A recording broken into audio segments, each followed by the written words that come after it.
Win rates can be a great tool to kind of understand an overall deck's performance, but at times they can also seem like just another sizzle word to make a deck overall seem better than it is. Hey everyone, Scar TV here, coming at you with another MTG Arena video. In today's video, we'll be talking about win rates overall, talking about how they work, how to use them, and best practices on kind of judging whether or not if you look at a particular deck and the win rate is actually sustainable.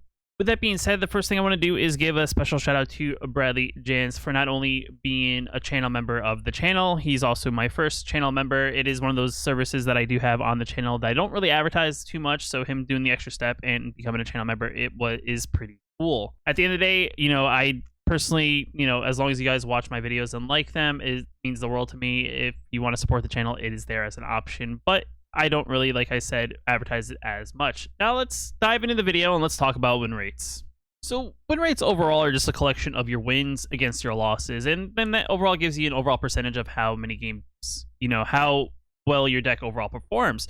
If you played 100 games and you won 60 of them out of the 100 games, your overall win rate would probably be, 60%. I mean, simple math right there. And while it's a good stat to keep track of, I think win rates can be taken out of context, definitely. With a small amount of games played, a deck could have a 90% win rate, but if you only played 10 games out of, win 9 of them, sure, you may have won 9 of them, but in the long form, that win rate's probably going to fluctuate and probably get a little bit lower. While decks can be good and perform fairly well against certain matchups, there are also matchups that decks just aren't great against. If you have a very aggressive deck, but you play against, you either draw a bad hand, you either play a player who's playing a much better deck, or even playing a player who's a much better overall competitive player, your win rate's going to fluctuate. Now, I'm not discrediting any of the lists that people post and talk about, saying that this deck wins 90% of the time, 80% of the time, 70% of the time. And I think it's a good stat, like I said, to keep track of. But at the same time, too, you got to look at the sample size that they are advertising this deck being at that win rate. Now, there are meta decks in the meta as a whole, and there's a few of them that are outliers and they win a fair amount, but the meta overall shifts around and the win rates will fluctuate depending on where the meta is. If you ever look at the best of one meta, which I'll pull up a chart here on the channel, is one of those things that the win rates fluctuate, between some of the more aggressive decks in best of one, just because, if there's no representation of one, usually some people fall back to the other deck to then play against that has a better matchup against that particular deck that's kind of at the top or just overrepresented, and so on and so forth. Now, at the same time, too, in the competitive scene, I actually have a chart that's actually pretty in-depth when it comes to this. It shows the overall win rates here, if you see it on the screen. In the first column shows the overall win rate in general against the field, as well as if you go across, you can kind of see how it does against particular decks, which I do find is something better to keep track of. I think it's better to keep track of like your individual matchups against particular decks than the overall win rate. Because of this, you kind of understand where your deck has its strengths, and you can understand where your deck has its weakness.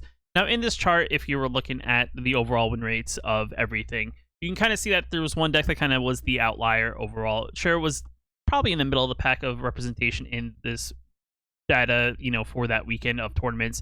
And, it's one of those things that maybe some people didn't come prepared to deal with a deck like this. And that deck is the Naya deck that you may have seen that is pretty good. It's like a one-turn, hit combo kind of thing that, if your opponent's not expecting it and, is tapped out and they can't deal with it, they can easily lose the game pretty quickly. And, while this is great, as the meta shifts, I couldn't actually find a more up-to-date meta chart, but it's one of those things that this will fluctuate depending on the season. If that Naya deck becomes more prominent, people will now build around it to kind of, slow it down or have a better chance to get against it. And in competitive Magic, this is kind of like generally where a lot of the meta is, focused around. And sure, best of one is another, meta as a whole as well. But, Magic is a game that's balanced against best of 3 Magic for the most part, just because that's how the rules were written. In Arena, it's slightly different. Now, when it comes to being a newer player and understand how you should use win rates personally, I think it's one of those things that if you're a newer player and you want to build a decent deck and whatnot, I think you need to look at win rates not as a way that, you are winning, X amount of percentage and, you're going to rank up if you're playing a ranked meta and whatnot. I think it's a way to, understand how you're improving as a player. Me personally, I play a wide range of decks. I don't really focus on one particular deck. So if I had one of those third-party tools that kind of keep tracks of win rates, which MTG Arena doesn't actually do on their end, you actually would have to download a third-party tool to keep your own personal track of win rate, which there's a bunch of them on the internet.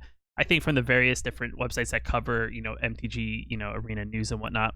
Win rates are one of those things that I think you keep track of your personal overall record. And I think as you become a more experienced player, your win rate will go up naturally just because you're getting a better understanding of how to play in certain matchups and whatnot.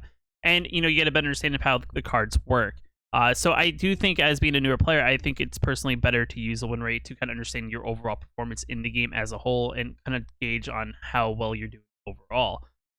And then in due time, if you decide to become a more competitive player, you then can look at your win rates against particular decks and break it down that way and kind of understand your weaker matchups to maybe then better understand how to improve from those weaker matchups to give yourself a better chance of winning. And then overall, your win rates will go up as well. Now, with that being said, like I said before, I don't want to discredit anybody who then posts videos on, YouTube or even on any of the websites that post decks and whatnot, that, the win rates are invalid in a sense. But I do want to let you guys know that sometimes those win rates are in a small pool of games, in a collection of maybe 10, 20. To me personally, sometimes it's just, the video's worth of, gameplay that they do show.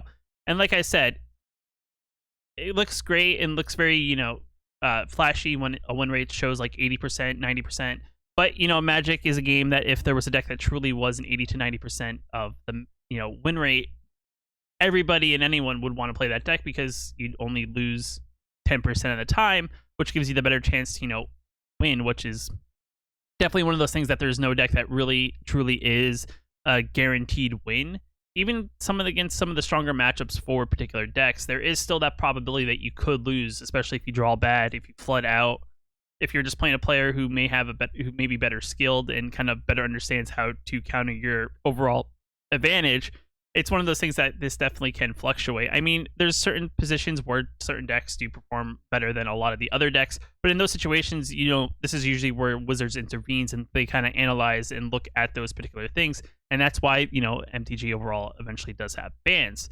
With that being said, guys, I know this is a lot of information to kind of process. I do have a couple of charts that I did pop up on the things, but if you have any questions, let me know down in the comments below. I'll try my best to answer them in any particular way. If you're new here, like the video, hit that like button. It definitely lets me know you guys like this style of video. If you're new here, want to know I post new videos on the channel, hit that subscribe button, but I'll catch you in the next video.